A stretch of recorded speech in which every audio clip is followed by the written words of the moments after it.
Okay, we're there.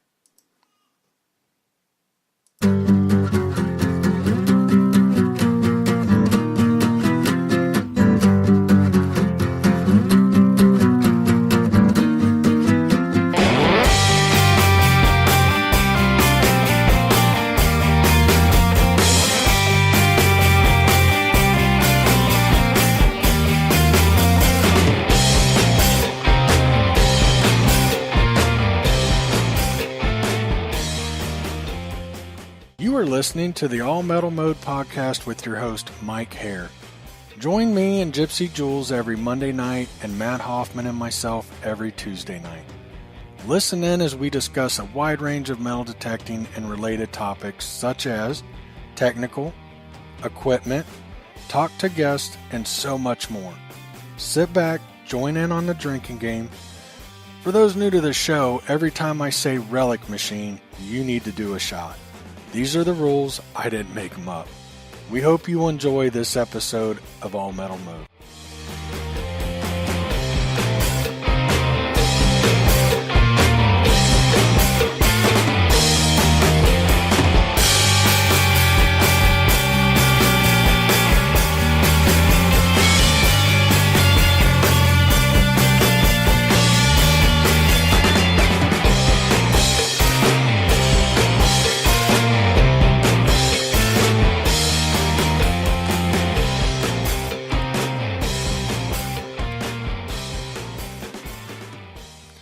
Hello, everybody. Welcome to the All Metal Mode podcast with your host, Mike Hare and Gypsy Jules tonight. I know she's usually our Monday night host, but Matt couldn't make it tonight because he sucks. Gypsy Jules, check out her YouTube channel, Zero Discrimination. Go out and like it, share it. She's awesome. We love her. Make sure you do that.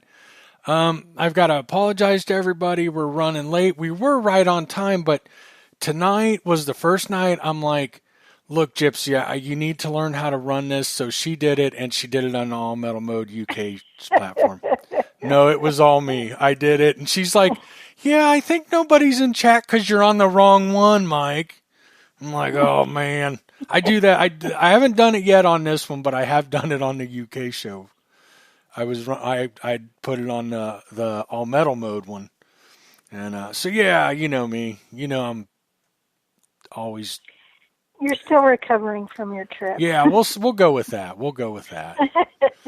This should be a good drunken show tonight because I just got back from a week of relic hunting with relic detectors in Ohio, so should definitely be some alcohol involved tonight if you need a good drunken night. And yeah.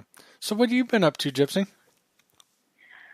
Oh, not much. I got out today for just a short while. I was actually on my way to a permission and was on the highway, headed that way, and then all of a sudden the owner texts me and says, oh, no, I'm sorry.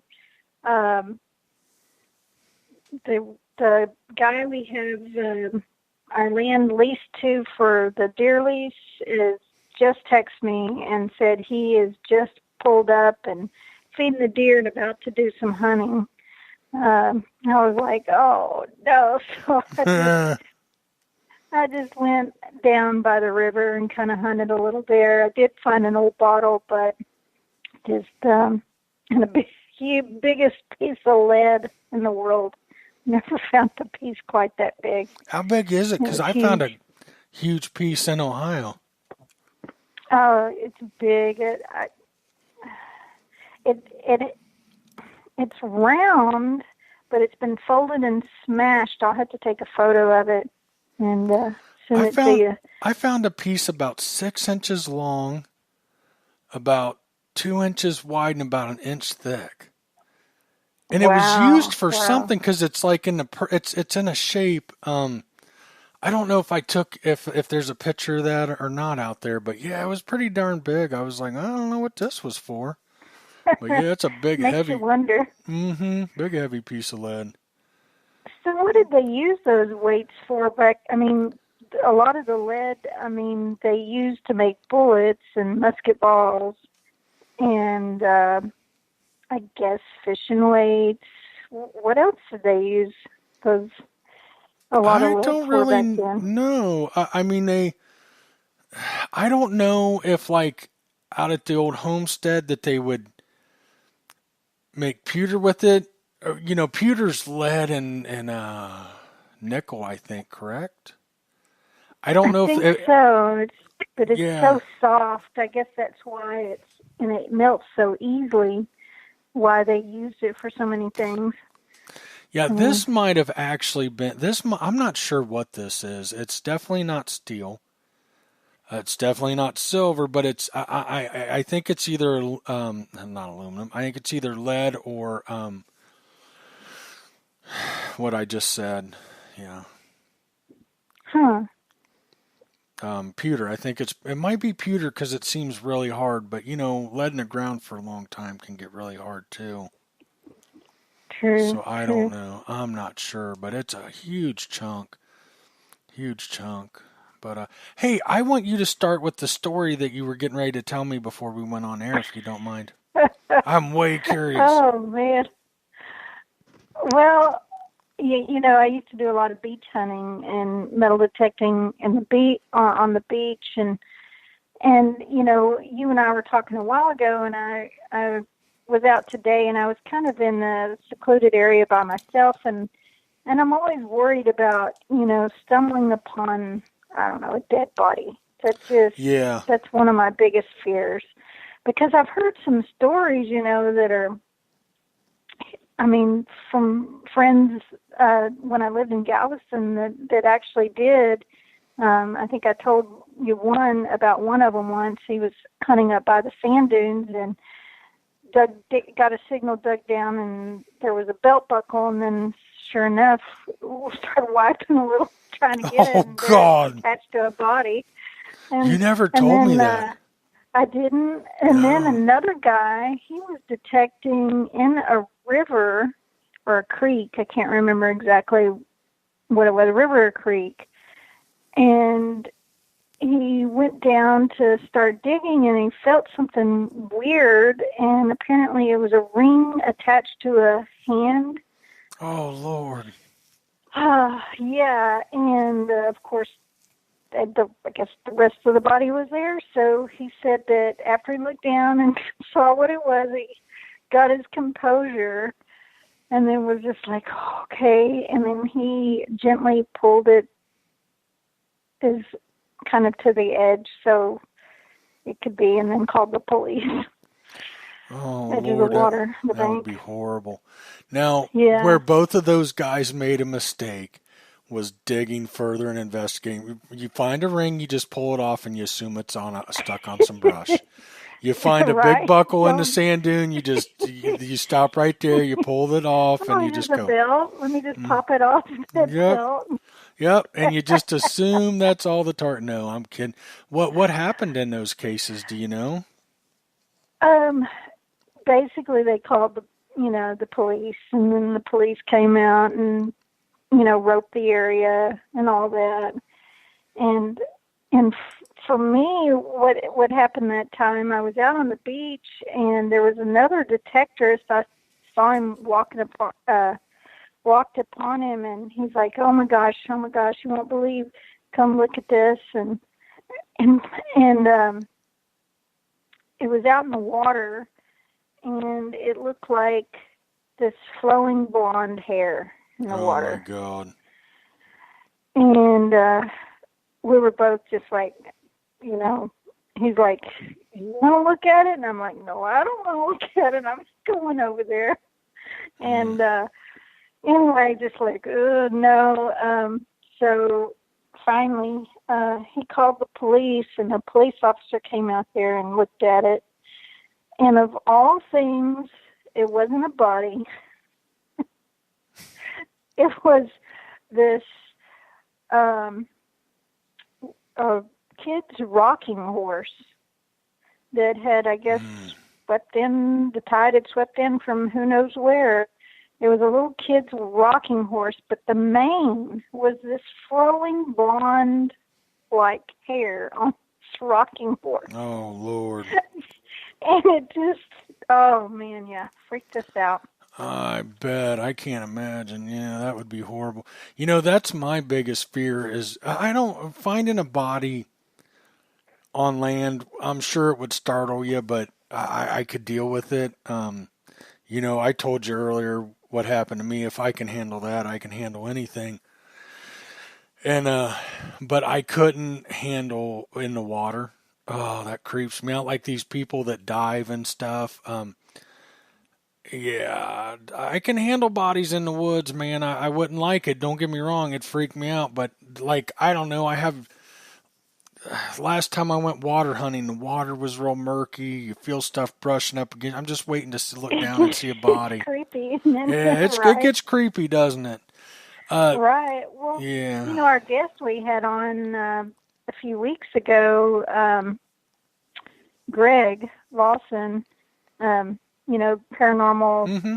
guide that works for the sheriff's department. That's what he does.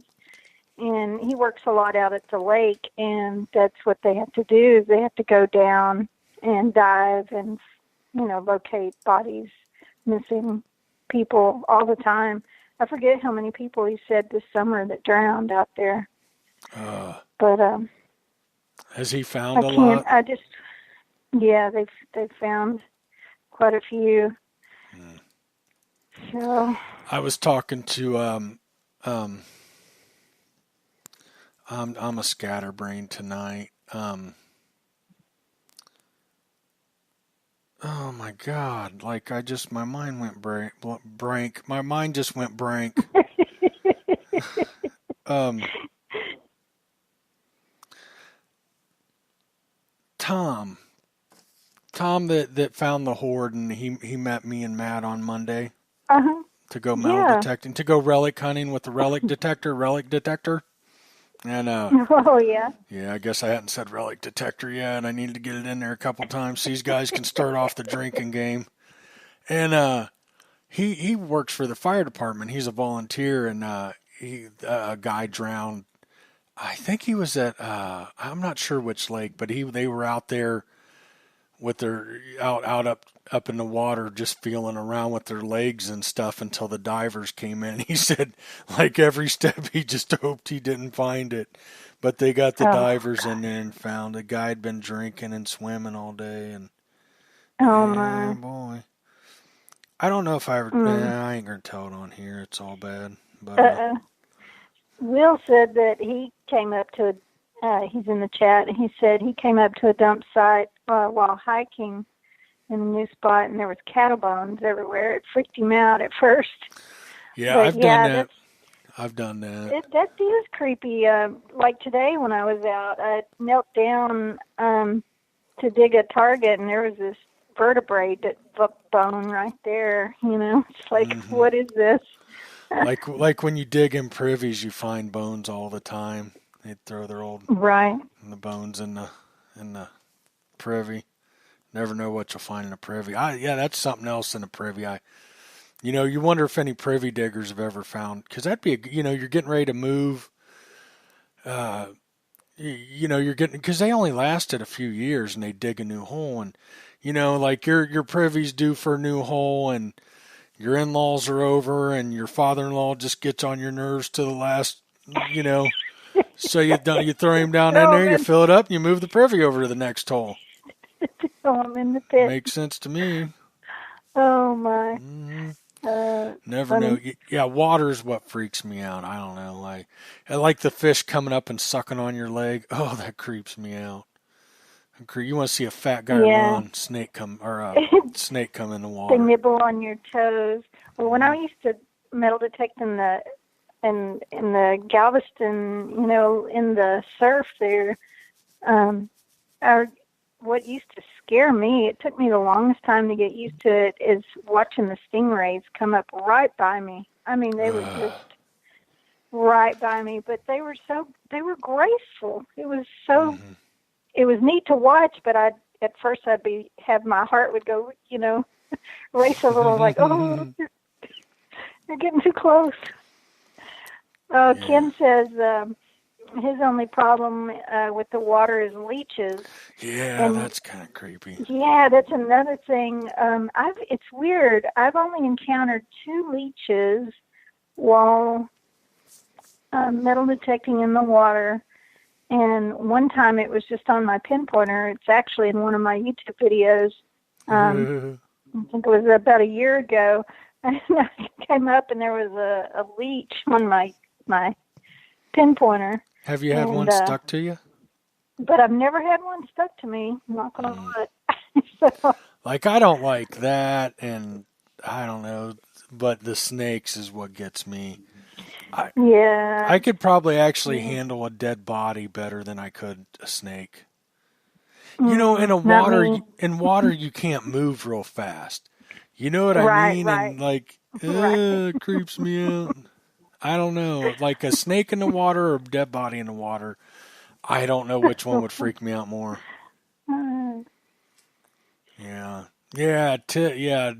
Will says he'd rather have a leech than a tick. I'll tell you, I've got some good tick stories. Let me tell you. Oh, no. I got to tell you this story. This was deer hunting many years ago. Dead of winter, staying in my family's cabin. I wake up like any other guy, and I'm scratching my testicles. Okay, I know this is a little out there.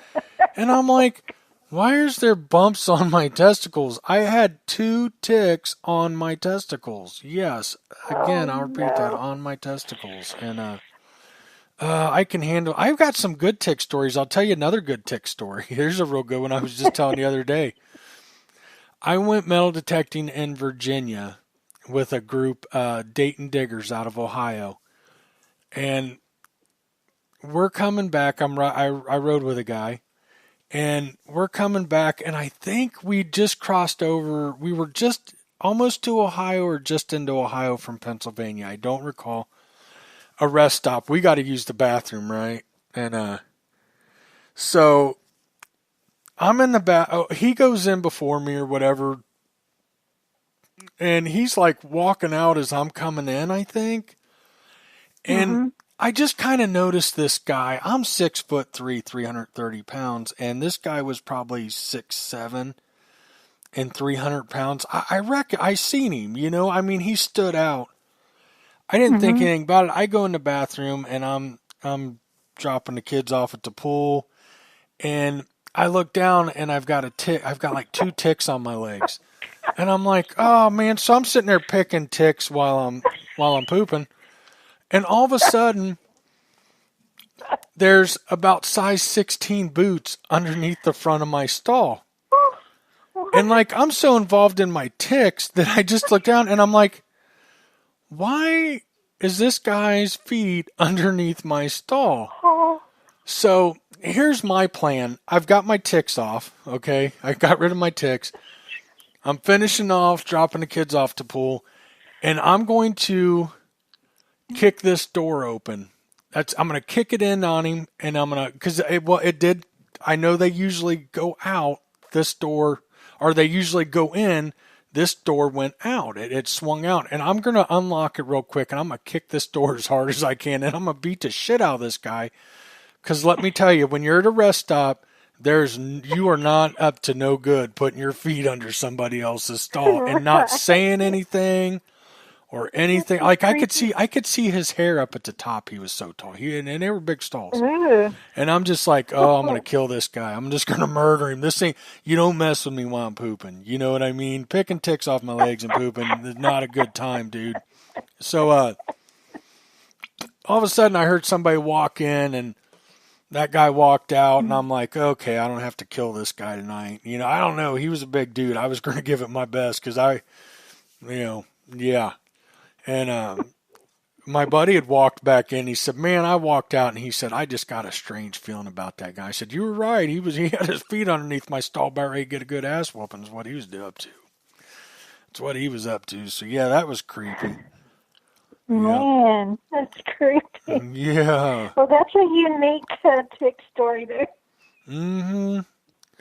Yeah. Oh they God. were horrible in Virginia. We were picking them off of us. You could spend... Man. I think it was for like every minute Every minute in the woods, you got 5 ticks. I mean, that's what it felt like. Man, that's the way it is when I go to East Texas a lot and metal detectors. The ticks. Man, think of all the things we have to contend with as metal detectors, and I'm sure hunters and people like that as well. But when you're out detecting in the woods or just out anywhere, you've got chiggers, ticks, leeches, if you're in the water, snakes, mosquitoes. Yeah, I hate mosquitoes. And then around here, like today where I was out in a cactus, so you got to be so careful because you turn around or you bump up into one and you've got to put cactus little things out of your legs and your bottom and wherever else they land. What else? Bees, wasps. Oh, you're forgetting a big one here in Texas. Fire ants. What? Oh my God, I hate fire ants. Yes. Both of my feet are scarred to hell because I moved to Texas and I don't know nothing about fire ants, and I'm always taking the dogs out and I'm like, what the hell? Just oh my God, and they're tiny. Holy hell, do those things hurt when they get you? I've had targets and fire ant holes, and I'm like, nope. Why is there always a target in a fire ant? You can have it. You can have it. King Guthrie Here you go. King Guthrie talking about my ticks. He said that was ballsy telling that story, Mike. It was. That's funny. Oh my goodness. Mm-hmm. So, tell us about your trip to Ohio. It was okay. It didn't go as good as I thought. I kind of made some mistakes, and well, I just went to when I went to Ohio, I had about 10 sites that I wanted to get a hold of the people. I had their phone number and everything. The county I was in,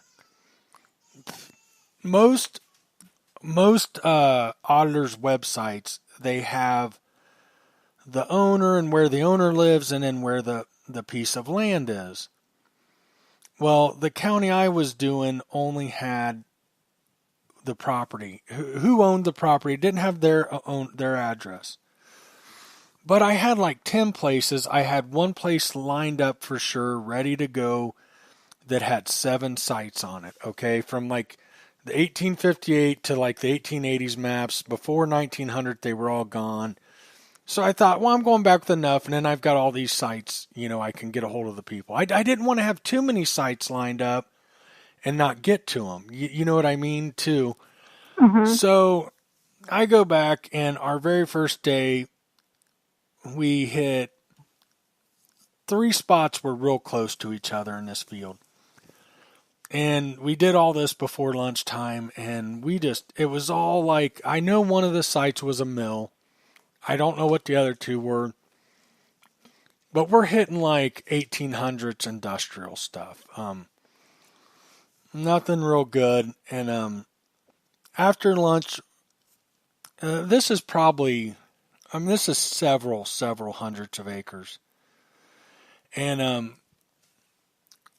so down a bit, probably quarter mile or so, half mile, there was another site. And now keep in mind, these 3 sites I lined up in the front lined up beautifully. Mm-hmm. Right down the road, there was a house directly across the street. That house is still there. I used it as a place to overlay, and it worked out beautiful. Should have walked right out to it. We pull up over into the field down there, and there's a high spot about 30 yards out. Okay, it's there. Nothing.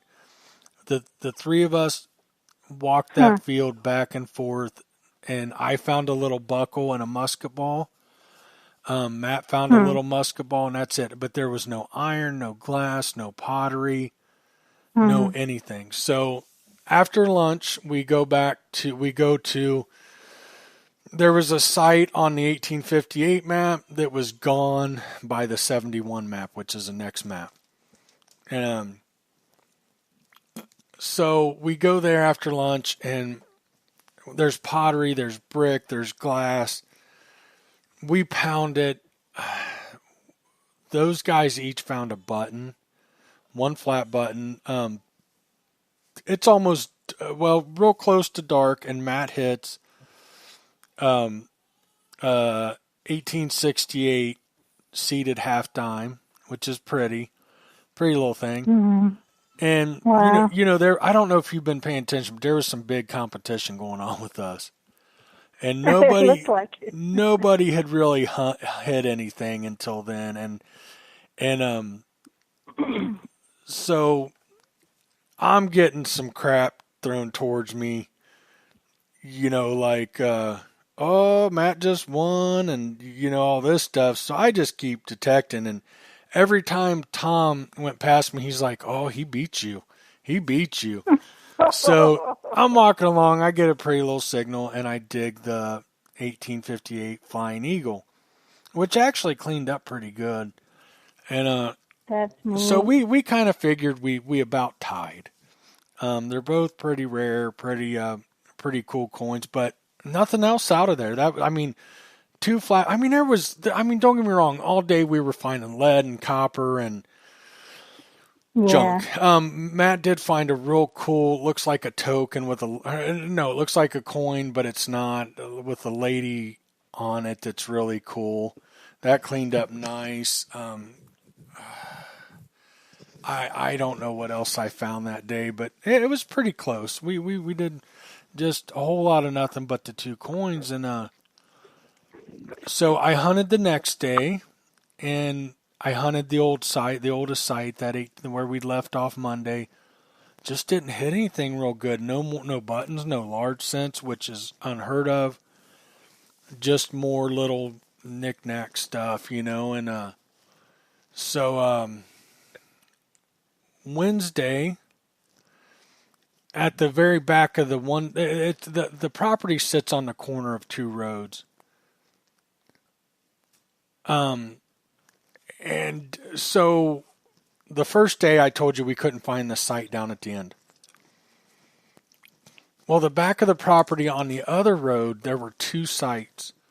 And so me and Steph went out there, and the field's real narrow back there. It's like separated, but anyhow, we walk it and nothing. No iron, no pottery, no brick. We cut through a tree line, come back, which it shouldn't have been back. It shouldn't have been up that far, and hit a bunch of that trying to find it. Nothing. So we go back to the same site, where everything was hit, and then we found some stuff. Like, she found part of an old spoon, and we were finding stuff, just nothing great at all. Nothing great.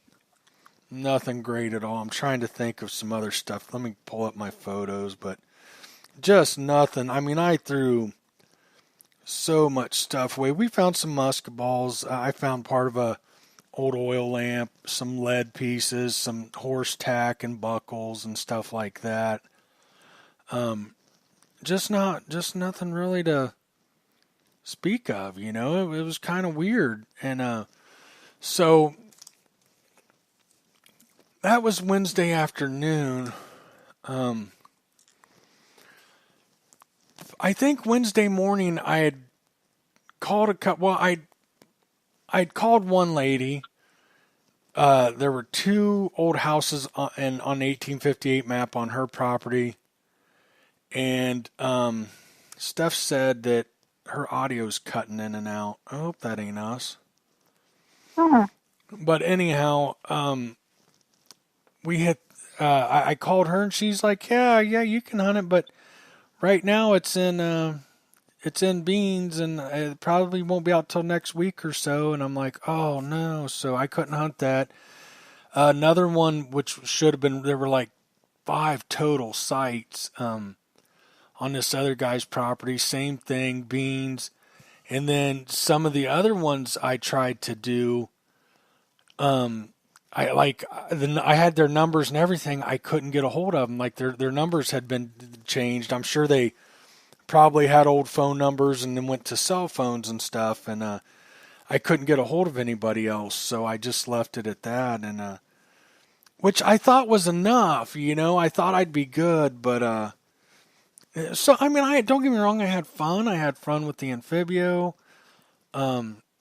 It was all a good time. I didn't have the finds like I thought I would have. I mean, so we found 4 out of the 7 sites, and that happens, but it is rare to not be able to find a site. And I'm telling you, with the way everything else lined up and everything, I don't know where those sites went. I don't know if they come in at some point and took dirt out of those fields. Yeah. I don't Makes you know, but wonder. I mean they were sterile. They were sterile fields. There was no iron, there was no glass, no pottery, no. So where'd it go? I would love to have that answered. What happened? Huh. That's weird. Very weird. We hunted that whole section of the field, like between me and the map maker, you could be off 50 yards.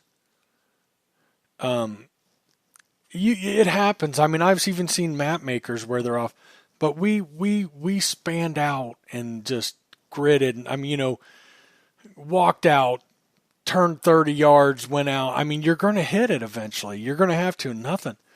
Huh. Where me and Steph were at, the same thing. We gridded the heck out. I'm not gridded. I don't mean like but walk out. We probably went 200 yards past where the last site should have been, and there's no way I overlaid that bad. There's no way that the map maker was off that much. And then we cut in. We covered that whole part of the field, cut over, and did the same thing, and nothing. It's gone. So what happened? I don't get it. And these sites were on 1858 or newer map. They were using iron. I mean, this isn't like an 1800 or anything, or late 1700s where everything was pinned together with wood pegs and stuff. There was Right. iron. There had to have been iron there.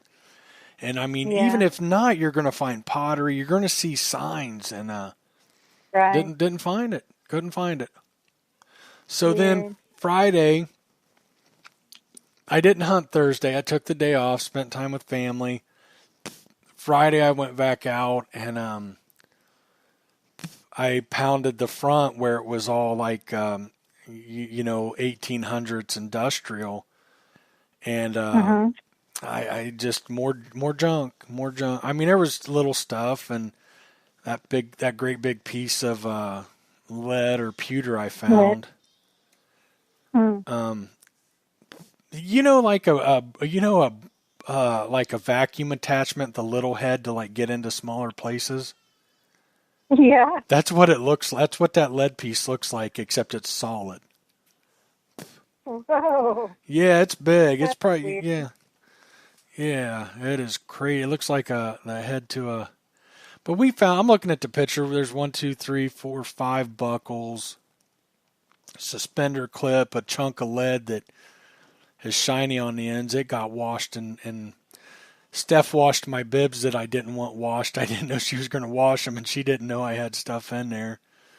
Found some Oh. rivets and different things like that. It wasn't. I mean, then of course there was piles and piles of stuff I threw away, but she found, Yeah. and then there's a pile of stuff she found I didn't add in the pictures. But yeah, it was weird. It was like not what I expect. Like to find 2 buttons. 2 buttons came out of there the whole week is just unheard of. Unheard of. Hmm. But Right. I did get some relic hunting in with my relic detector, relic machine. Drink up, guys. Yeah, but it was fun. Don't get me wrong, I enjoyed it. I did, but I did have higher hopes. You know, I mean, it's rare to do a site like that and not find a large scent. I mean, you're always good for a large scent. You just are, and or 2 or 3 or 5. I mean, and not to find one, not to find. I didn't find a single flat button. So Hmm. there was a lot of stuff. I mean, there was definitely stuff there. I mean, there was iron and brick and pottery and glass and even up front, like I kind of suspect one of them up front was a house, but it was just pulling out industrial stuff. I kind of figured up front those three sites together, one of them would be a house, one of them would be a mill, and the other one would probably be an outbuilding for the mill or something. Is what I expected, and but I expected the one would be a house, and nothing, just nothing good. It happens. How mineralized is that soil where you hunt in Ohio? It's not at all. It's real similar here to real similar to where I'm at in Texas. You know, I would say like on the multi-cruiser, it usually ground bounces in the high 50s, low 60s. Oh, okay. Not bad. What about where you're at? Where's that? What's your soil like? It's a little different. I would say up around, can you hear me? Yeah, I can hear you. I was getting a phone call. Make sure you could still hear me. Yep. Here it varies depending on where you're hunting. It's not as bad here. It's really bad when I go to East Texas because of the iron ore and stuff in the soil, in the ground. I gotcha. Here it's rocks. I'm plagued with rocks. Hot rocks? Yeah, but no, it's not even hot rocks. It's just trying to dig. I mean, it's nothing to do with mineralization or anything. Gotcha. It's just trying to dig in the rocks. It stinks. Here it's really hard with the ground gets so hard you need a pick to get through it almost. I mean, I've had places where it's hard to dig with a full size Predator tool shovel.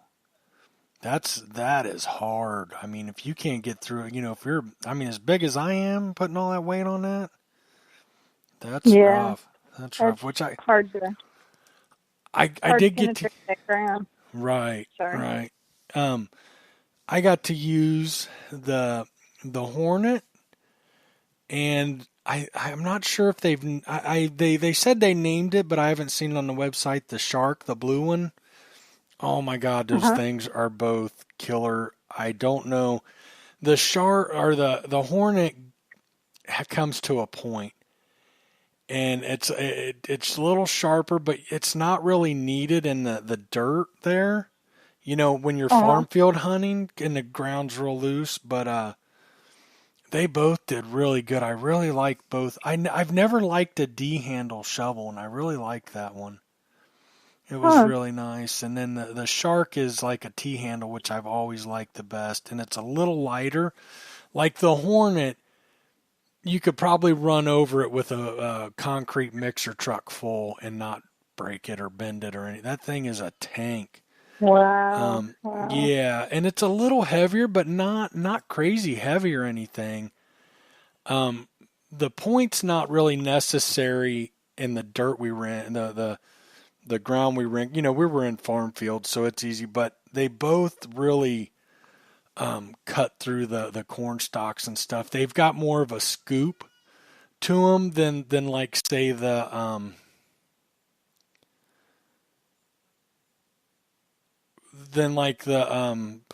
piranha. Like the piranha, field hunting with the piranha is kind of a little bit challenging because what it doesn't scoop. It's not a scooping. It's great for it's great for cutting a plug and moving that little bit of dirt, but it's not it's not as good as using like that the ones that he sent me, the Hornet, and I think they're going to call it the Shark. Those things have a little bit of a scoop, like a scoop to them, and boy, they kick butt. Cool. Boy, do they kick butt. Yeah, move dirt quick. I put that big 15.5 by 14-inch coil on. I used it for like maybe a half an hour because I have to suggest to Nocta Macro that they need to make some flat covers, or covers that are open or not open on the bottom, because when you're catching on little bean stalks, little bean sticking up, that thing was Oh yeah. like you got to carry it above it and swing above it. Oh, good Lord. Nice coil, Uh, love it, but I'd love to see a line of flat covers, or flat covers, gee, many Christmas, closed covers for them. But I used mostly the 7-inch concentric. I really like it. Really nice coil. It's perfect for that stuff. so the anfibio, when people purchase it, they get both coils with it. No, just the one. I've got some coils from the multi cruiser. From the cruiser, and they're Hmm. compatible. Yeah, I've got That's like the awesome. 15-inch, I think it's like 4x7 or 5x7. I've got the 7-inch, and yeah. So when you're hunting in that iron, you about got to run a smaller coil. So I'm sure some people are curious, and uh, I'm just curious. So so far, do you think you need a little more time on the anfibio before you make any decisions, or Well, would you consider it your cruiser still more of your favorite detector, or are you still well, undecisive, or what features do you like the most? I've thought about this a lot, and I I definitely have to use it more. Um, Yeah. there's some things that weren't working right for me with the Amphibio, but Mm. I strongly believe either A, I'm having a problem with mine, which I kind of don't think is the case, um, or it needs tweaked a little bit, and I've already reached out to him and told him the issues I ran into, and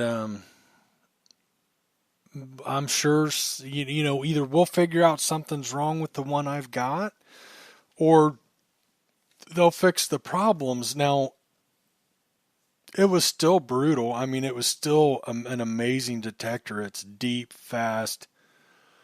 Um, I mean, Gypsy, I was digging up little smaller than your pinky nail at 4 or 5 inches Yeah. mixed in with big iron. And I was getting frustrated the first day with it because I'd get a pretty good signal and I would dig and all I would find is iron. But what it was, I started finding little tiny pieces of stuff in with that iron. And Sounds like it's very sensitive it machine, like the is. Mac. It's a really sensitive detector for sure. Um, some of the issues I was having, and the more I think about it, the more I I'm not even, I don't know if I'm even comfortable saying, I mean, I'll say it, but it definitely, I haven't had enough time on it. It takes time. And, one of the issues, some of the issues I was having, I only ran the 7-inch coil all week. I never even used the 11-inch coil. And I should have done that. I should have tried that. And then people have said, or I think I'm pretty sure that during our podcast, or my podcast episode with Dealick, that she said that the coils are going to be compatible. Well, I'm not even 100% sure that the coils are compatible. And then I only Oh, used the 7-inch concentric on the Amphibio. So, but what I was having issues with was I was getting a lot of overload signals. And I mean, I learned real quick and I adjusted it, but I didn't like it. I was getting overload signals on shallow, like 2 inches or less, shotgun shell heads. And you and I know Uh, that that shouldn't be going on. Um, no, that's um, strange. yeah, I was digging a lot of iron that came in good. I mean, look, guys, I get iron wraparound and everything else, but this is a 100 VDI detector. I was getting iron in the 70s that was hitting really good. And it wasn't a lot of it, but I was getting enough that I thought, man, that's, big iron. Okay, I get the iron wraparound, but we're down in the 70s here getting good signals.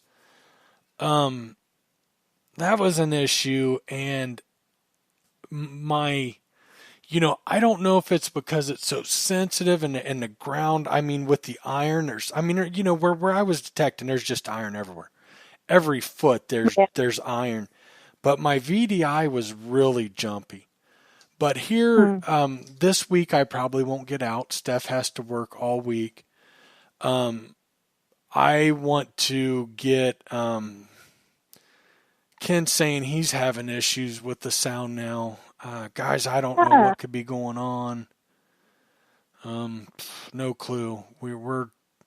I'm hooked up to my Cat 5. I'm all plugged in good.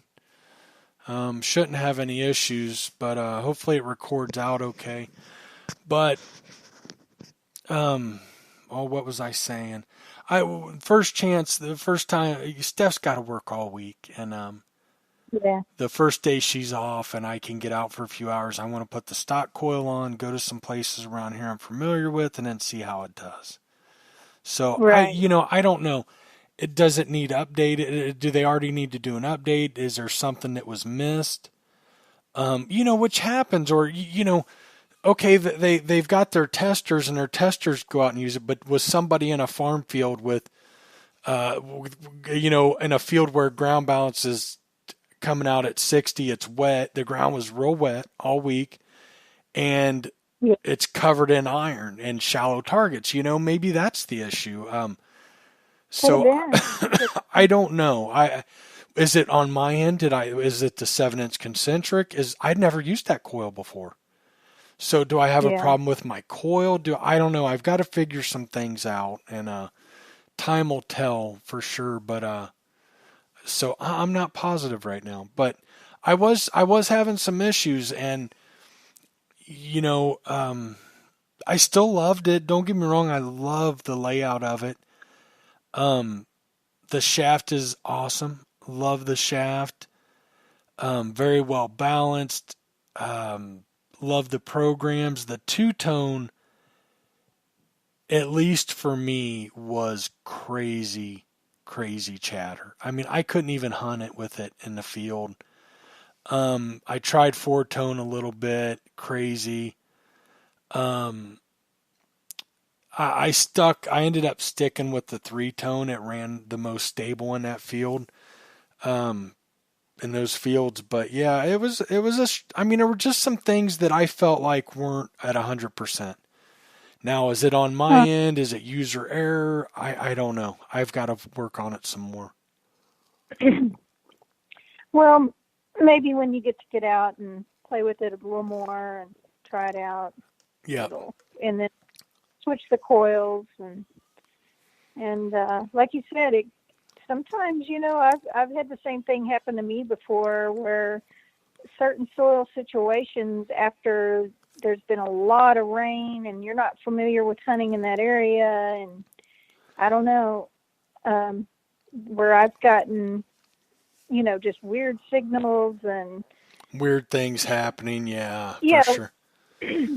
I mean, I stuff like did. that, and then come back at another time and it was fine. So I don't know. Sometimes, I was so limited on time. I'm trying to balance family and metal detecting. And you go out detect and you're overran with family and you're doing, and then you want to wake up the next morning, get out detecting again. And I didn't think things through, but like, just on my trip home, my drive home, with all that free time just driving, I thought I never changed coils. I should have played with the programs a little more. I should have dropped my gain down even farther, which I did play with gain.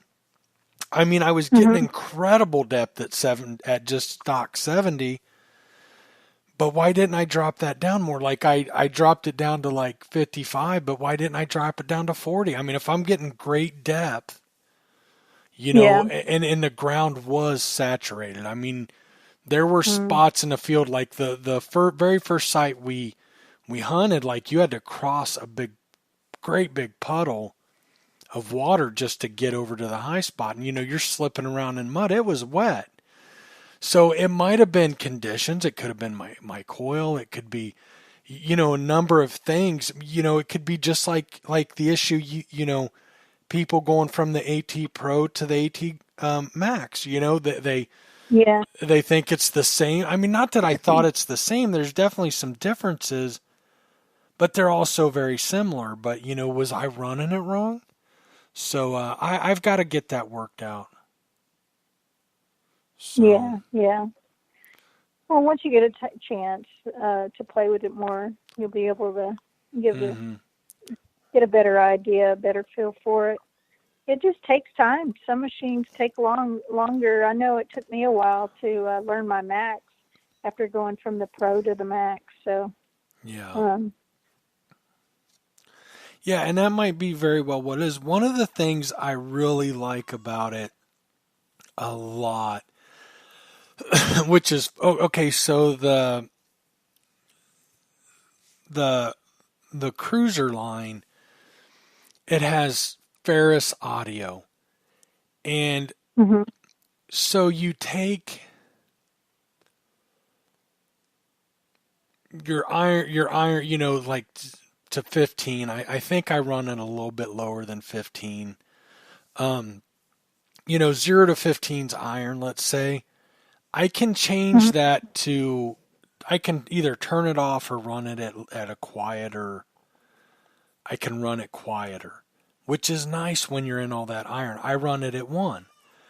Well, you can yeah, also, if you want to notch targets, you can you can notch targets and your iron discriminate, and your iron audio, but you can only turn it down to 1, which is okay, and I like that.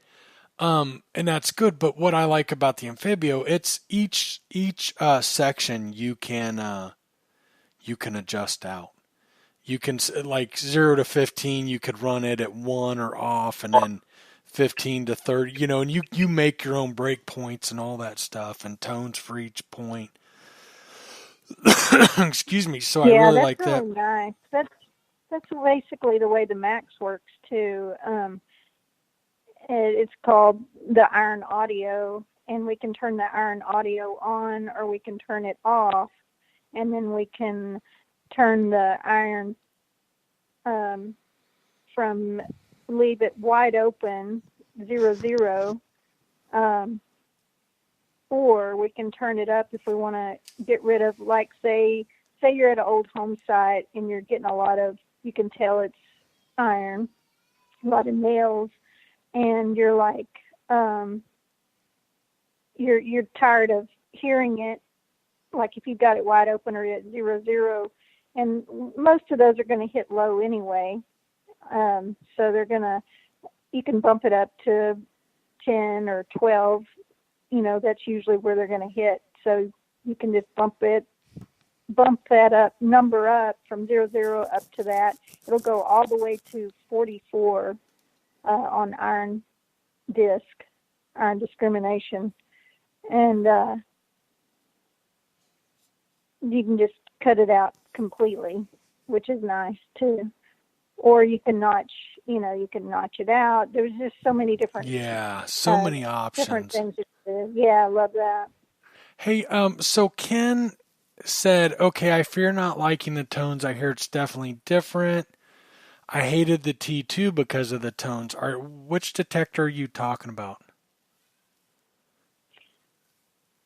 I think he was asking at first if it was worth. He has the 600.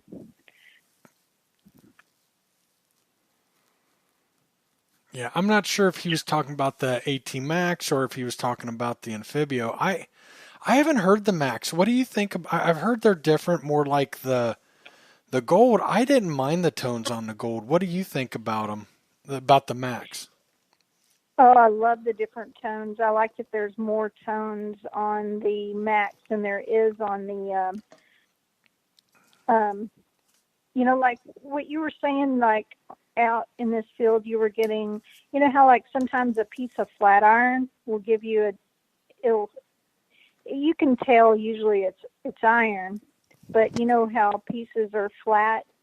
It'll Mm-hmm. give you a different sound. There's just something about the sound. It'll still have a very loud, decent sound, but there's something in the sound that's different enough from when you hit a coin, you like, I know this has got to be a coin, or it's a really nice solid piece of copper, or, it's something good. You just know. How There's many just tones?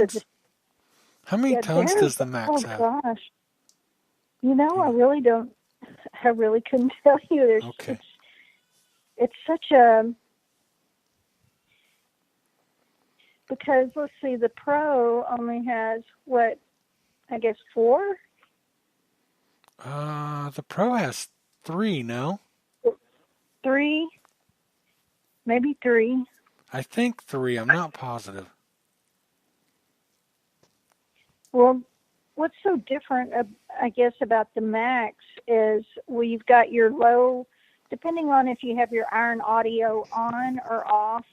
Um, if you have your iron audio on and you want to hear just every little blip of iron, you can, but it's still going to give you that low grunt, but you're going to be able to, hear it, of course.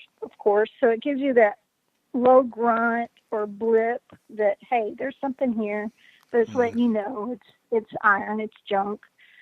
And then there's um, a tone up from that, like I was talking about. There's a different tone for your larger iron. It just has more of a screech, I would say almost a screechy sound to it that I can't even explain. You just have to hear it to know the difference, is what Right. I get used to it. And then, of course, there's, your nice, I call it a ping, when you hit a coin, um, where you can tell the difference between, um, a copper coin or a silver coin, as opposed to, well, you can pretty much tell, I've got a Yeah. coin. And then your aluminum will give even a more flat, it's a flatter tone than that, but it still sounds good. You know how you dig a lot of aluminum and you're like, uh, depending on what, like if it's a can or if it's can slaw or something, it Mm. just it has so many different sounds, but once you get used to those sounds, you're like, you pretty much guess before you dig it. And I usually go ahead and just dig it anyway because I want to know, you know, Yeah. am I right?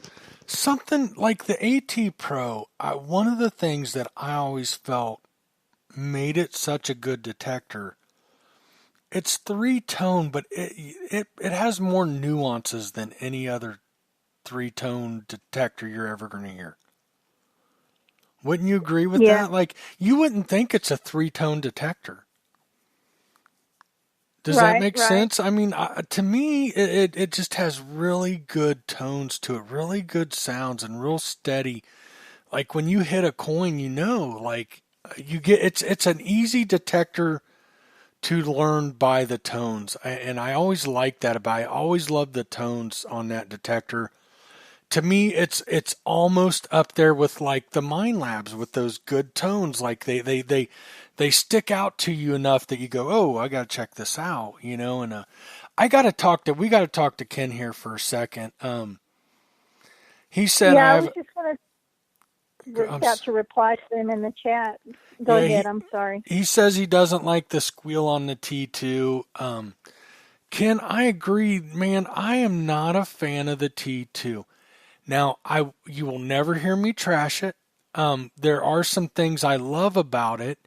I love the thought of it, the programs in it and stuff, or what you can change, I guess, not the programs, but how you can set it up and stuff. But me and that detector have never got along. I love the feel of it. I love that thing is so lightweight, well balanced. But God, me and that detector hate each other, and I could never get used to I call them grunts.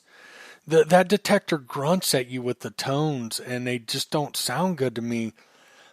It's a really sparky detector. Like a T2, to me, it's worthless in a park, and that's just for me. Just for me. Not one of my favorite detectors at all. Not that it's not one of my favorites. I don't like it. We don't get along. Yet you see people out there just killing it with a T2, and I know people that are like, the Brian Harvey, Digger's Den. He loves his T2, and he has found some killer stuff with it, and it's a great detector. But not all machines are for everybody. Right. Ken says he has an impact. An impact is, to me, is one of the best detectors out there, hands down. I love Right. the impact. It's it's heavy, but it's very well balanced, deep. Man, that thing will go deep. I'm real curious what you think about it, Ken. I love the impact. I think it's a killer detector. Um, Jason said he Yeah. can't wait to order Liberty headphones to use with my E-Track. Anyone on here uses headphones with their E-Track or other MyLab machines? Um, Jason, tonight Matt's usually my co-host. He could tell you about on the CTX. He loves my headphones. I'm trying to think if there's anybody else off the top of my head I can think of that has them for an E-Track, but they'll sound good. I promise you. Who are you replying to, Gypsy? Mm. Sorry. It cut it off, Ken. I was just asking what detector he started with, because he said that he has the 600, and he's also said he has the Pro, the Garrett AT Pro, and he said he would never get rid of his AT Pro. And that's basically what I use as my backup machine. I have to have my Pro with me, because you just never know. So AT Pro, because you never know. you never know. I can rhyme, and I didn't know it. I got stuck in my throat like Uh-oh. good times. But yeah, I do love the different tones on the Max. Do you like it and I over? like Do you like it over the Pro? I mean, as far as tones. I do, because it's got a bigger range, and I like that because I guess for some people, though, I mean, they might like the less tones because, it just makes it more simpler, I guess. But for me, I personally like having more tones, because you can tell the variation in the different metals, which makes it a little, I guess that's kind of what makes it a little different from what makes the Pro so much easier for a beginner as opposed to the Max for a beginner. Mm-hmm. Does that make sense? Mm-hmm. Mm-hmm. Yeah, So I'm Ken started with Pro. I think I just think that I think the Max has gotten a bad rap. I haven't used one to say that, but after Tom loves his Max. But then he still loves his AT Pro, and he likes his 800. But I mean, I think they've all got things out there, but like, I'm pretty sure it was Tom. Don't hold me to it. But Tom said, I hate to use his name because I'm not, somebody was telling me that everybody talks about how quick the 800 is. And he said that AT Max is just as fast. He said that thing is crazy fast. It is. It really, really is. Yeah. So you'll be surprised. And people are complaining. People are. I think what is, in my opinion, what has happened is you got so many people that their first detector or their first real detector was the AT Pro. They got really good with it. That they knew the ins and outs because that's an easy machine to learn too, which is a really very easy to learn. Big Right. selling point. I mean, it's very easy to learn. It's got so much going for it. It's deep, it's fast, it's good. I mean, everything's great about it. But then, the Max came out, and I think people thought it would be the same or so similar that they could jump right on it. And I think people are, they don't have the experience in metal detect with different detectors enough. And I do. I think that's a big problem because if you look at the AT Pro, I mean, good Lord, everybody got started with an AT Pro everybody that got started in the hobby at that time when they came out, that's what they were using. Yeah. So, yeah. So, yeah, I think that's the issue. I'd really like to get my hands on one sometime and give it a whirl, but Ken, I was asking, you said you have the Impact. What do you think about the Impact? I love that detector. I'd be real curious what you think about it when you get time. Matt was using the Impact in the field quite a bit. Which detector was he using when he found his seated half time? He'd switched back to his CTX. Okay. And I don't know why. I love him. He's like a brother, but why he would use the CTA, I'm telling you, it was pure luck that it was almost on top of the ground. But if that thing would have been a couple inches with iron around it, I can almost guarantee he would have missed it. That thing loves silver, it's good and everything else, but that's not the go-to machine field hunting in iron like that. Yeah, how heavy is that machine too? My arm would probably. That CTX is a tank. Now it is better balanced.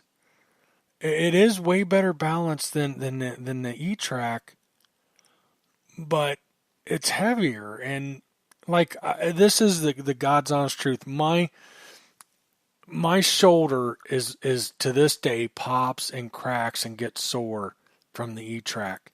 The CTX messed up my elbow real bad. And they're heavy detectors, and I don't want anything to do with heavy detectors anymore. I'm getting older. I've had trouble from swinging for 20 plus years. I'm not into that. Okay. Not into that. And God, I miss an E-Track. But I just, Matt's got two E-Tracks, and I told him I wanted to borrow one this winter. When I come back, I wanted to pick one up, and he's like, "Yeah, no problem, man." He doesn't even use them. They hang up, and he's got coils and everything for him. And the more I thought about it, it's like, my shoulder's messed up enough. Yeah. So. Yeah. Mm-hmm. That's the thing. When we start getting older, our body we need the easy and lightweight and. Right. Mm-hmm. Yeah, you start pooping your pants and stuff. So here's a good story, not detector related. I was in Ohio. My mom just got a hot tub a few weeks ago, and of course, every chance we got, me and Steph are jumping in it, and the kids and my niece and nephew. Well, come Wednesday,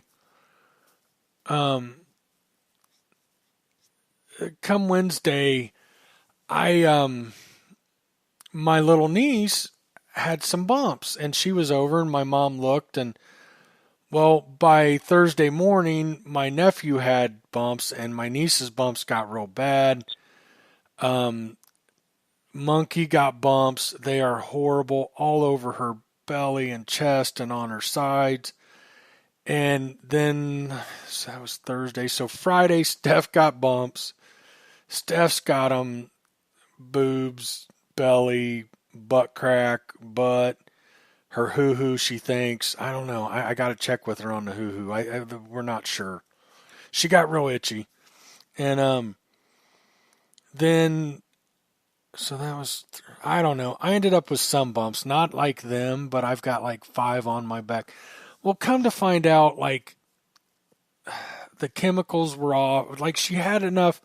Something was, I forget what it was off, but what it was doing. It was keeping the chlorine from working. And mom was having it tested and running down to the pool place because she wasn't sure. She's all new to this. So yeah, we got the hot tub bumps. Steph and I went out Thursday night. Yeah, Thursday night. Um, I we ended up stopping getting food and late at night and come home and went to sleep. I woke up, my stomach was a mess. I was out metal detecting, worried about pooping my pants because I had real bad cramps and stuff. I didn't. Went out Friday night to my cousin's house, come home, told some good poop stories because that's what we do in our family. We sit around and tell poop stories.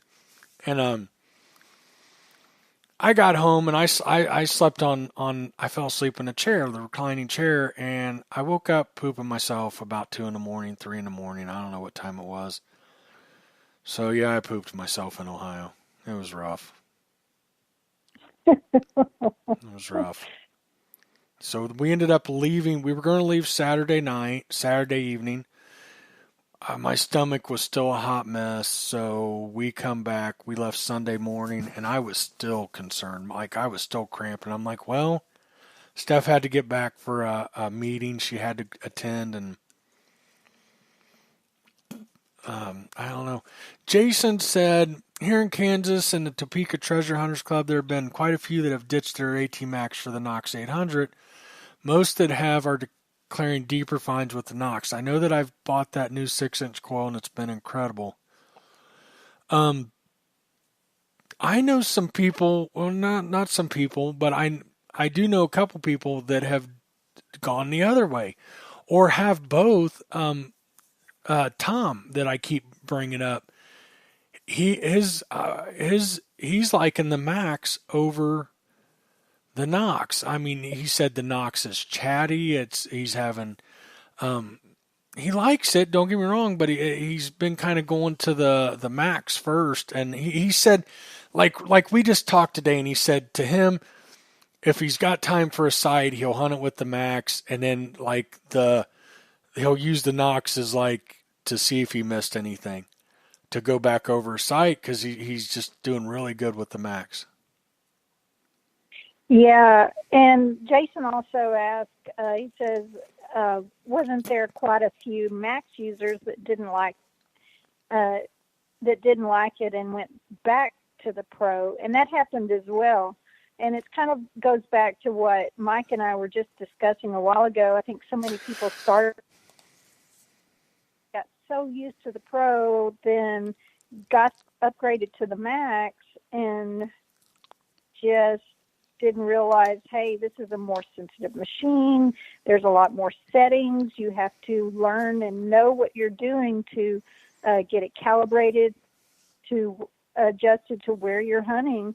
And it really takes a more seasoned detectorist, I think, to work a Max, unless you have someone there or you really, I wouldn't recommend it to a beginner. Like I would totally recommend the AT Pro to a beginner. I think it's an amazing machine, as well as I think the Max is. But for instance, my friend from work, her husband bought her an 18 Max. She's a newbie, and but she had me there to guide her on how to set her machine, how to set her machine up, what guide her on what's the machine telling you. Well, when it does this, it's telling you this, and she had me there to guide her on all that, and now she loves her Macs. She found her first silver not too long ago with it, and she's a brand new newbie, and she's got that Macs down. She's learned it so well. She can sit there, oh, I think I've got this, or I've got this, and boom, she's started to finally master her Macs. So I think it goes back to exactly what Mike and I were talking about. When the Macs came out, a lot of people still wasn't sure. They were just getting out there and going, oh, it's too chattery, or it's this, or it's that. Well, you know, anytime you get something new, sometimes you have to learn the ins and outs of it before you can get it working the way, if you don't understand it, or you're not really reading your which a lot of us don't. We put our detector together and we get out there and detect. We might barely breeze over the manual. And that's a lot of mistakes that a lot of people make is, hey, I'm just going to get out there and learn it myself when, oh, it would have helped if I'd have known what this button's for, or what the detector's telling me that I should have done, or should have turned this down, or etc. And that's, I think, a big mistake that a lot of people made when the Macs came out. They were so used to the Pro or something else, because before I even had the Pro, I used the MindLab, and my MindLab was pretty much like my Macs. When I first got it, boy, it sounded like R2-D2. It made all kinds of noises, and I didn't know what the heck was going on. It took me a while. There was a learning curve. And so it's with any new machine. And then I think what also might have even hurt the Macs a little is not long after the Macs came out, the Knox 600 and 800 did come out. And anytime there's a new machine on the market, boom, the next thing you see is a lot of people selling their Maxes.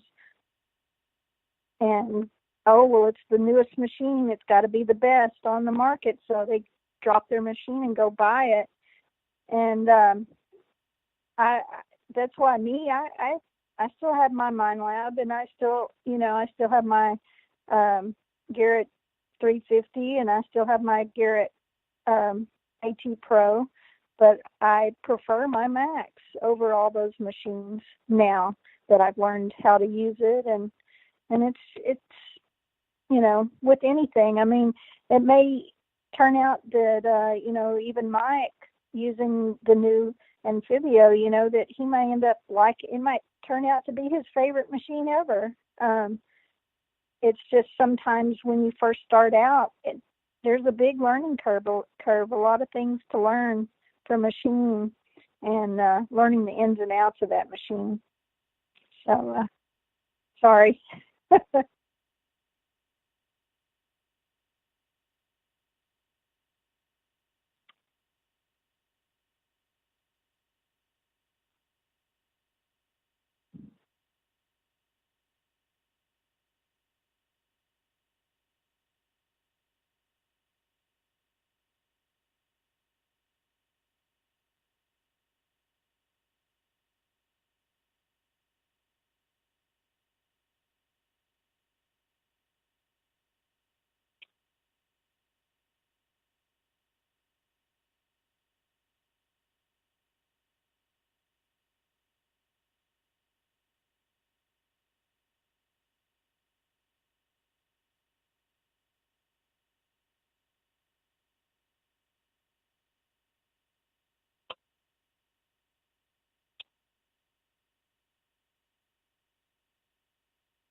Uh-oh. I can hear you fine. Paul said, yep. Oh, can you guys hear me now? That's weird because I can hear you fine. I don't know what happened. Can you guys hear me now? I don't know what happened. Me? I Huh. don't know. Let's wait and see if they can hear me. I don't see anything wrong. Okay, now I Jason said, can. Okay, so let me start over with that, Jason. I don't know what. Okay, so let me. I'll make it quick. What I was saying is the people that I have talked to who have been metal detecting for a long time have used different detectors seem to love the Max. I think the people who don't like it, to me, they've got a lot less experience metal detecting. Maybe they started with the Pro, thought they could move right over to it. They didn't take the time to learn it, and they don't like it so much. Because the people I'm talking to, like Gypsy, who's used a lot of different detectors over the years, she loves it. Tom, the same thing, loves it. You know, he's used several detectors, and I think the popularity of the AT Pro has hurt the AT Max because so many people started the hobby with the AT Pro. right. So, and they just thought they'd pick up the Max and they'd learn it right now, and it's a little more complicated than that. But you've got more machine. Yeah, So, and like the iron audio on there that you can turn off or on too. A lot of people that have never had an iron audio where you can turn that off and on, if you've got that iron audio on and you're hunting an old homestead site, you're going to hear all of those little blips in there, every one of those little nails.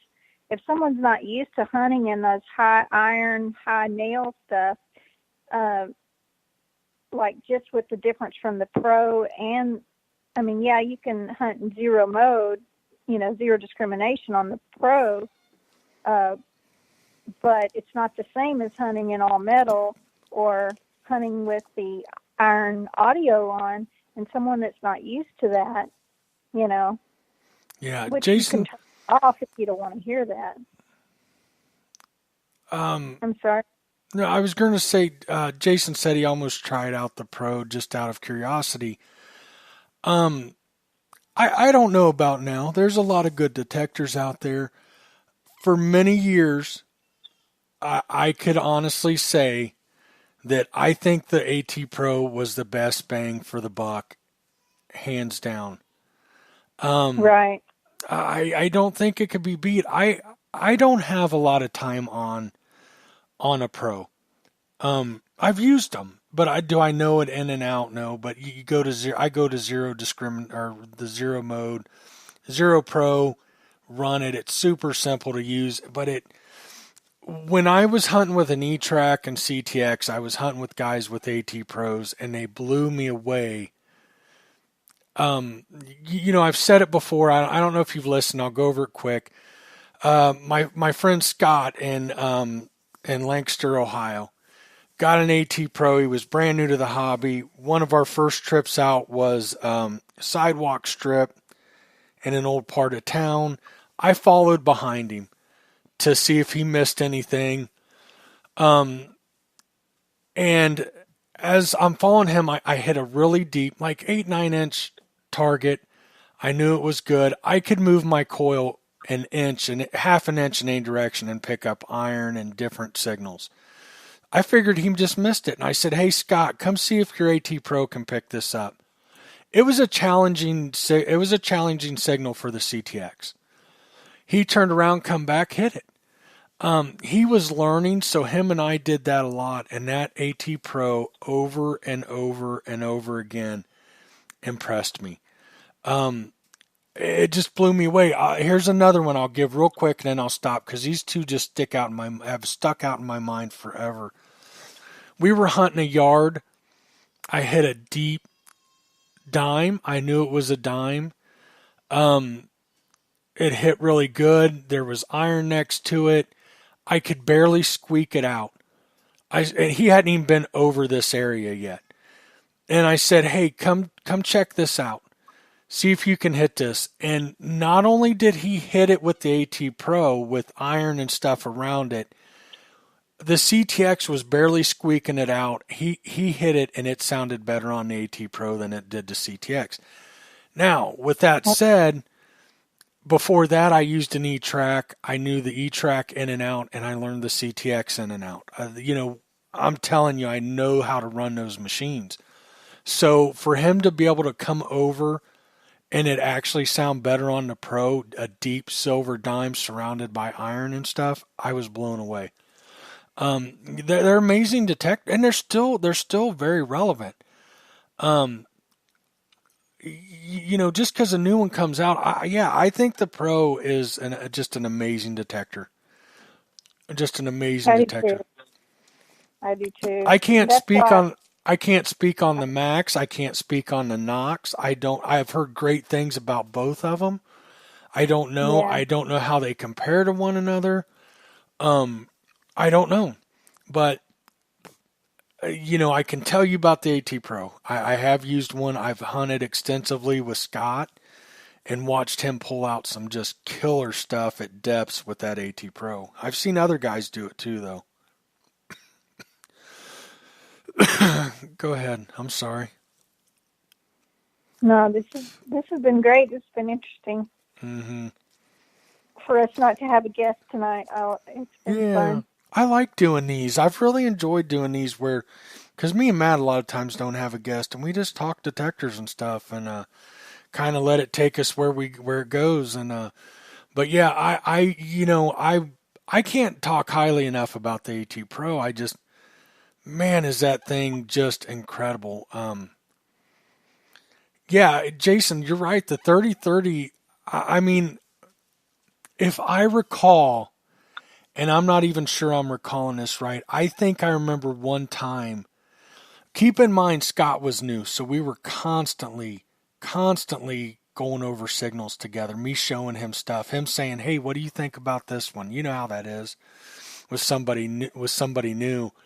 And if I remember right, there was like one time the CTX picked something up that AT Pro didn't hit, but I'm not even certain of that. I can tell you many targets it hit that the CTX, it was, even iffy signals on the CTX, and the AT Pro would hit it good, and he would call them just like I would. That's a dime at 8 inches. That's a quarter at 7, 9, whatever, that's a penny that's a copper penny at 8 inches, or, I mean, yeah, that's what makes AT Pro so good. It is. It's absolutely an amazing detector. I did too. Is the price of it compared? Like you said, you get a lot of bang for your buck. I mean, still okay. You can get them for $500, right? Roughly. Yeah, you get them about 500 now. Yeah. Okay.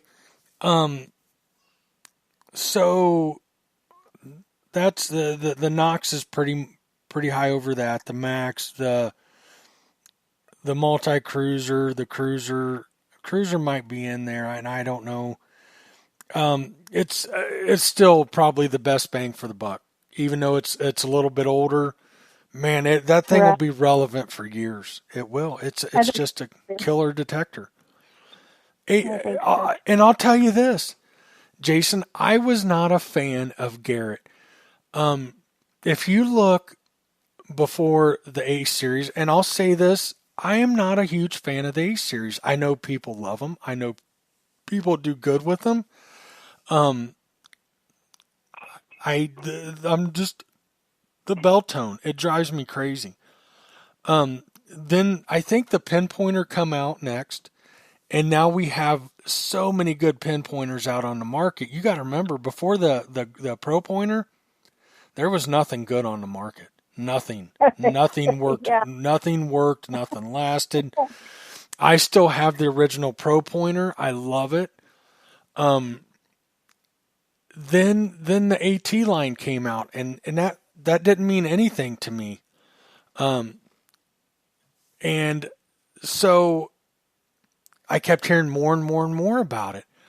And I started selling them. I was a dealer at the time, and then I got to start seeing them firsthand and what they were doing, and it's amazing. Um, I, you know, Garrett just totally, they hit it out of the park. I mean, I think if you take a look, this is just my opinion. You look at what's, let's say up until last year when the Equinox and everything else was released. I think you take the last 10 years, and by far the best thing that ever hit the market was AT Pro. That's my opinion. That Yeah. is absolutely my opinion. I mean, there was nothing when I was a dealer, there was nothing out on the market that could hit silver like an E-Track. Let's go back to the E-Track CTX. I think it came out before the CTX AT Pro. You had to, as far as I'm concerned, if you wanted to go out and you wanted to go hunt silver, deep silver, you had to buy an E-Track. Right. Right. You had the T2, you had the F75. They're okay detectors. They're more relic machines though. I've never seen somebody with an F75 get it done like they can with an AT Pro though. Yeah. I'm trying to think. Dave, I'm trying to think what else was out then that was big. I mean, the E-Tracks were flying off the shelves like crazy. yeah, I think at that time the E-Tracks were, some of the top sellers. And And if you wanted to go find silver, deep silver, that's what you had to have until the AT Pro. And I'm telling you, the AT Pro is going to find everything an E-Track, or 99% of what an E-Track will find, 98%, let's say. It's that good. yeah, And yeah. that's not knocking any of the other detectors, just my experience. Paul Vento said a V3i. How much is a V3i though? AT Pro it was getting it done at 500, like $550 back then. Yeah. You know what I mean? Uh, Davey asked what I thought about the AT Gold, and honestly, I have never tried an AT Gold. I've had several friends that have the AT Gold, and I may have to talk to Garrett about trying out a AT Gold because I'm curious what the difference is between the AT Gold and the AT Max.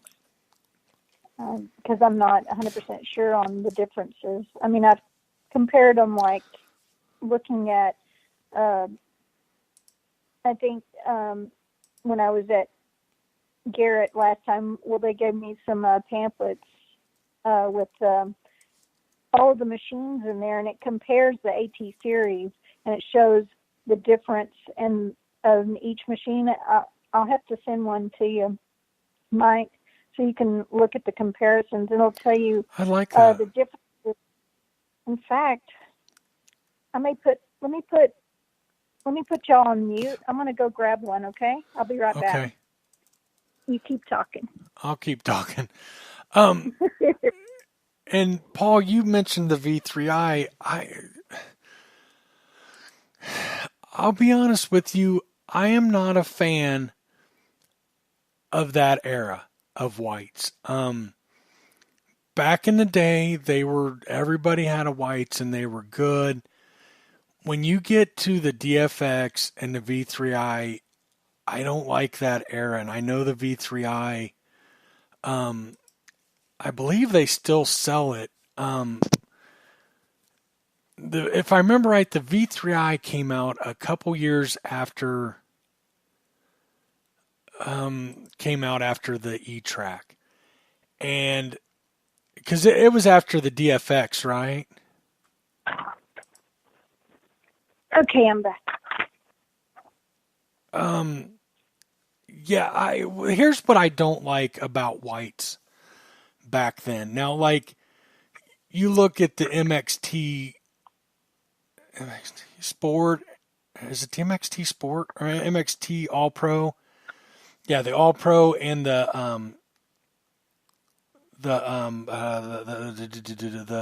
MX Sport. I've heard nothing but great things about those. Although I do hear a lot of guys have trouble with the sport. They have to send it in, get it worked on. I know people that have had them back 2 or 3 times, but they don't talk bad about the detector. It's deep. It's fast. It's a good detector. I hear great things, but back during that time of the DFX and the V3i, okay, there's a learning curve, but what kind of learning curve do you want to deal with? You know what I mean? Like, um, I I know somebody. I'm not going to say names. That back in the day when I had the Buckeye Treasure Hunter forum, it was an Ohio metal detecting forum. We had a guy in there who loved White's detectors, and he had a DFX, and he was always talking it up, and good for him. And he called me out of the blue one day, and he said, "Hey, Mike, I want to order an E-Track," and I'm like, "Whoa!" I mean, like it knocked me out of my chair. Like, what do you mean? This guy loved his DFX, and so I said, "What happened? Why?" And he goes, "Mike, I know this machine in and out. I've got different coils and all this." Um, he said, "I have been hunting with a guy with a 705 a Mine Lab 705 who has been kicking my butt every single time out." He said, I get, I understand you have good days, you got, all that." He said, "He is consistently kicking my butt." He went to Mine Lab, and there's no looking back. So the V3i, even the XLT, that was a complicated detector. I feel like White's. I'll tell you what. This is no joke. The V3i came out late summer, early spring. Don't ask me what year. And that was one of my worst. That was like the worst time of selling E-Tracks because everybody was buying a V3i. Come early spring, it made it my best year ever because everybody was ditching their V3Is and buying E-Tracks. Yeah, E-Track. I think CTX wasn't out yet. Everybody was buying an E-Track. I am not I've hunted with guys with V3Is and DFXs. Not my thing personally. For me, those are bad years with Whites where they were just you had to be an electrical engineer to understand how to run their machines. Just my opinion. But I've heard good things about the V3i. I have, and I think if nothing else, they've propelled us into a new era. A lot of people um, have taken a lot of their technology and incorporated it and stuff, and that's great. But man, I don't know. Just my take. Huh. My take. I think I would love to try an MX Sport. I've heard great things. MXT All Pro. Man, that MXT, the original MXT that first came out, man, you'd never heard anything bad. I even had White's guys tell me, that personally, their personal opinion, the MXT was the best detector White's had. I think they're really good detectors, but I don't know. I had a real bad experience with a brand new XLT. And man, I found that thing so complicated, and you could easily change this and think you're doing good, and you're actually messing the whole detector up. And I wasn't a big fan of that era. I'm probably real good at Yeah. upsetting people. I just tell it how I think it is. Doesn't mean I'm right, guys. Doesn't mean I'm right. Uh, well, yeah, we all have our preferences too, and detectors and stuff. But and then like what we were saying, sometimes it depends on how many um, hours you put in on a machine too. And there's just some brands that you know, um, like you and I were. I mean, you and I've used a lot of different brands out there. Hmm. Like we were talking about Whites and Fisher and Tesoro, Um, I always loved Tesoro. I always loved Fisher. I always kept coming back to Garrett. Um, but I guess, for me, whites didn't. I'd tried a lot of different whites machines out, and they just didn't click with me. They weren't for me. Me So, neither. Just not my thing. but they be along the side, right along the side with other people that hunted with the whites and me with the Garrett, and we would both be finding incredible things. So Yeah, um, yeah. but here's here's the chart, the comparison chart with the Max, the AT Gold, and the AT Pro. And it starts out with the first thing listed is the Z-Link wireless, um, which bless you, comes with the Max. It doesn't, of course, come with the AT Gold or AT Pro, but you can buy the Z-Link wireless kit thing and hook it up. Then it has iron discrimination segments up to 44 iron discrimination. You can set it all the way up from 00 to 44 on the AT Max, 44 on the AT Gold, and 40 on the AT Pro.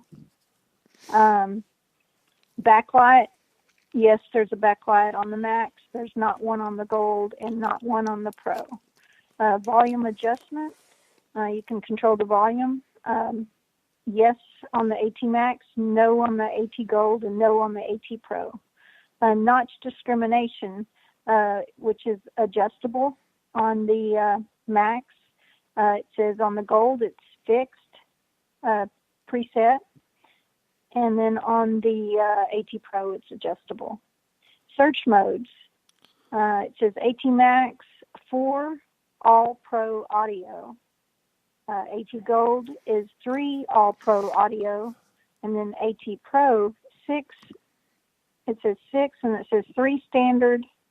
There's 3 standard and 3 Pro modes, so 6 altogether on the Pro. Proportional audio, I don't know what the difference is. Proportional audio, check on all 3. Standard binary audio, none on the Max, none on the Gold, and yes on the Pro. Huh. Fast recovery speed, yes on the Max, yes on the Gold, and yes on the Pro. Sensitivity depth adjustments, it just says 8 all the way across. Those are your adjustments you can make on the sensitivity. Iron audio discrimination modes, yes on all 3. Iron audio all metal mode, only on the Max and the Gold, not on the Pro. Threshold adjustment only on the Max and the Gold. Digital target ID on, of course, all 3. Ground balance audio and manual on all 3.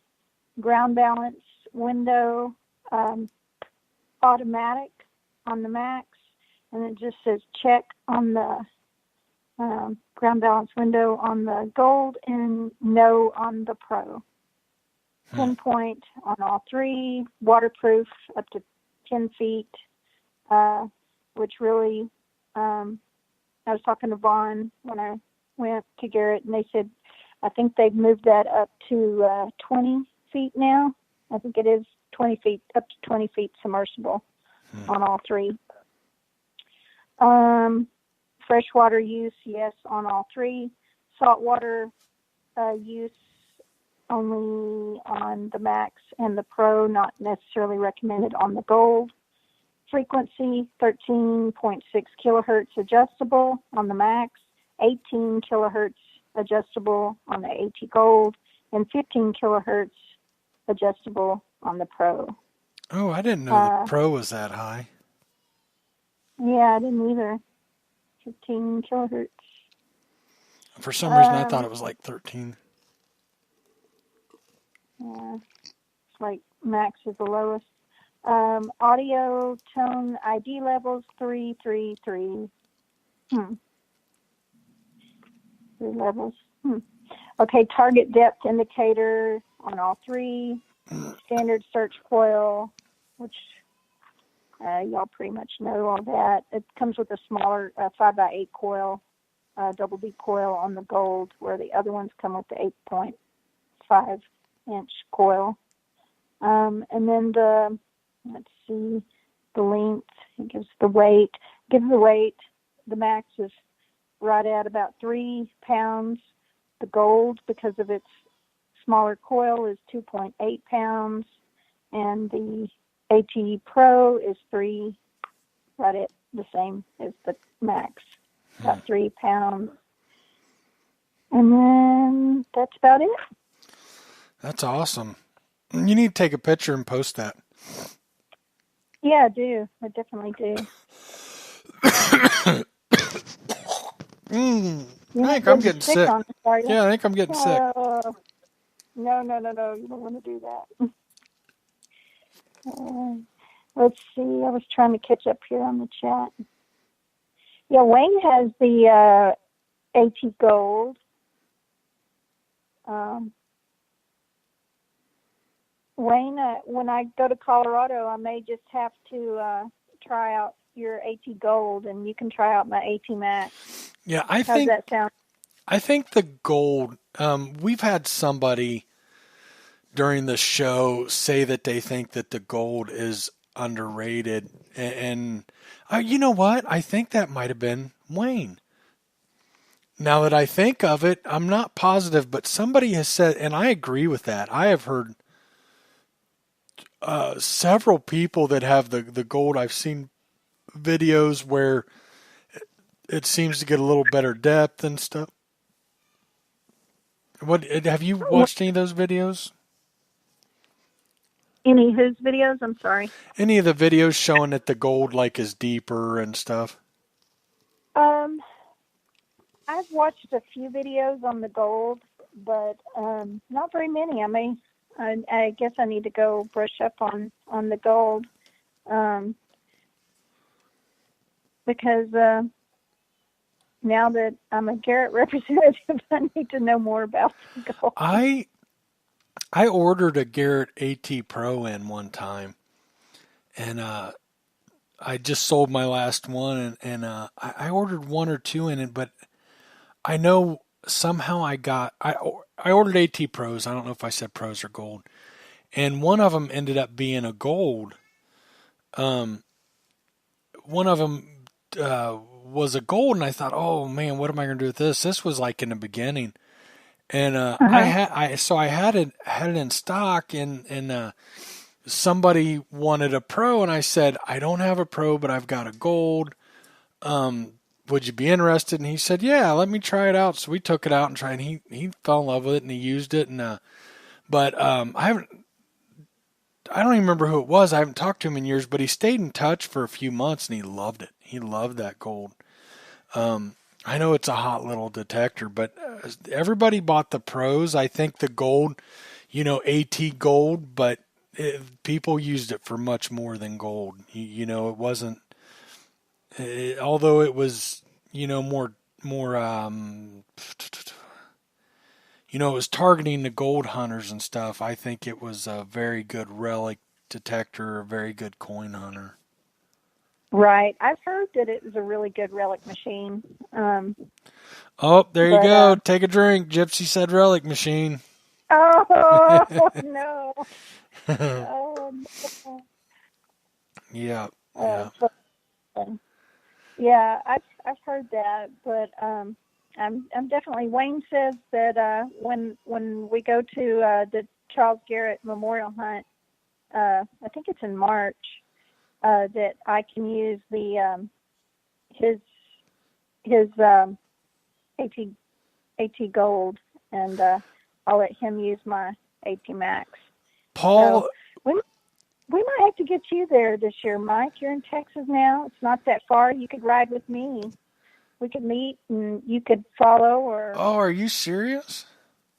I'm totally serious. Oh, maybe we could do that. I would Maybe love you could to. drive here, leave your car, and you could ride up there with me. If I did something That would. like that, if I got to see Wayne, I'm telling you right now, Wayne, if I did make it, you're getting a big bear hug, buddy. I'd love to meet Wayne. Hey, Paul said, You're gonna Paul, love. I'm sorry. Paul said, does the Knox run all 5 frequencies at once, or just a few depending on the program? It'll run all 5 frequencies at the same time. And that's where some people think that's why that detector's so hot. So I got a quick story here. And I apologize for making all the noises. I feel like I'm getting sick. So if you guys caught last week's show, Noel was on here. Well, we had 3 or 4 Knox people on last Tuesday, or the Tuesday before. We didn't do a show, or maybe it was last Monday when I don't know. One of the last few shows we did with Matt, he was talking about the Knox, and we had some people in the chat talking about it, and so Matt wasn't sold, but Matt's a Mind Lab guy, and so what he did, he talked to Noel, and Noel lives real close to Matt, and he said, hey, there's this park I have pounded with the E-Track and CTX. I found a lot of good stuff. They were going to get together and hunt, and they couldn't work out a time for both of them. And so he went there yesterday, I think, and Noel did, to this park in this particular area, and he found 2 silvers.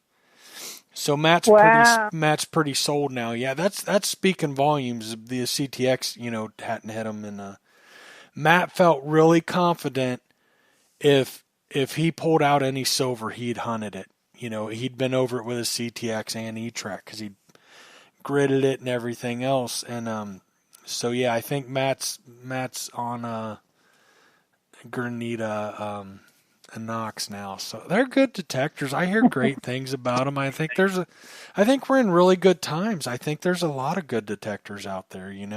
I think so too. I do too.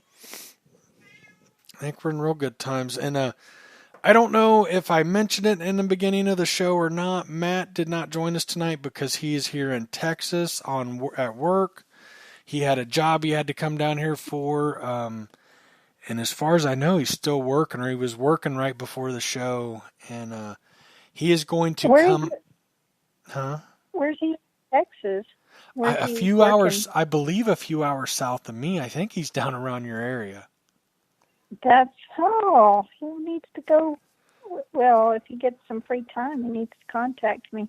You don't want to hang out with Matt. He's crazy. He's vulgar. No, I'm kidding. Yeah, I'll tell him. I thought about that today, but I'm not real sure even where he's at. But I know I swear he's a couple hours south of me, so I'll have to tell him. But he's going to come up my way Thursday and spend the night and stuff and hang out. And Steph's got to work, and I've got the kids, so I'm not going to even be able to take him out detecting. So that stinks. Well, darn it. I was just thinking that would be cool if we could all go hunting together. Yeah, I would love that. Do you remember Paul who called you about his Max? Yes. His cousin's in from Minnesota, I believe, and he wanted to get together like all of us. He brought up you, and I can't. Steph's got to work, and I can't take Randy out in this stuff, and yeah. So I'm kind of bummed out, but it is what it is, Yeah. It is what it is. I'm kind of a little bit scared having Matt spend the night. I'm kidding. I don't have any farm animals or anything to worry about. I think I'm safe. Oh. Yeah. Yeah, he said the the Knox 800 runs on 5, 10, 15, 20, 40, or multi. And I believe the 600 has all those but the 40, but I believe when you're in multi-tone, it does have the 40. Am I correct, Jason? There's something about that. I forget exactly what it is because I've thought about, or no, maybe it doesn't have 40 altogether. I don't remember. There's something about that. But when you're in multi, I think it does maybe. I don't remember. I don't know. You about ready to call tonight? I'm getting sick. Yeah, you sound like you're getting sick, and it's almost past my bedtime. Right, same here. I'm an old lady now. Yeah, I'm an old guy. I'm still recovering from that trip that I pooped myself. Luckily, my stomach's all back to normal. Thank goodness for that, because that was hell. It is never fun to wake up pooping yourself. I'll be real honest with you. Never a good time. It's never. Yeah, Wayne said we're both kids. Yeah. We're both kids. Yeah, true. Oh, man. I don't feel it anymore. Jason said the 600 runs in 5, 10, 15 in multi. When it's in multi, it picks up 20 again, though, doesn't it, or something? Or does it pick up 20 and 40, Jason? I don't remember what the deal is there. I don't recall. If you get a second, if you don't mind, if you know. But yeah, I'm getting beat. I feel like I'm getting sick. Ohio, I mean, you can't go to Ohio and not get sick. They call it the Ohio Valley for a reason. You know, it's never good to be in a weather. Every time the weather changes like this is usually when I get sick. So, or usually it's a sore throat, and I haven't gotten that yet. So, in Ohio, you stay sick all winter. That's what happens. That is what happens. I'm serious. It is bad. But okay, Jason hasn't gotten back with us. Oh, he said not for certain on the 600. Okay. Not sure. So, all right, guys, thanks for tuning in. I had fun. You know what? Like, I love having guests. Great. Don't get me wrong, but I really enjoy when it's just me and you or me and Matt, and we just let it go wherever. I enjoy these shows probably more. Yeah, probably it was more. Great. Good. I'm glad you joined me tonight. Glad you could make it, Gypsy. All right, folks, we're going to wrap it up, and thank you for joining us, and everybody have a good night. Night all.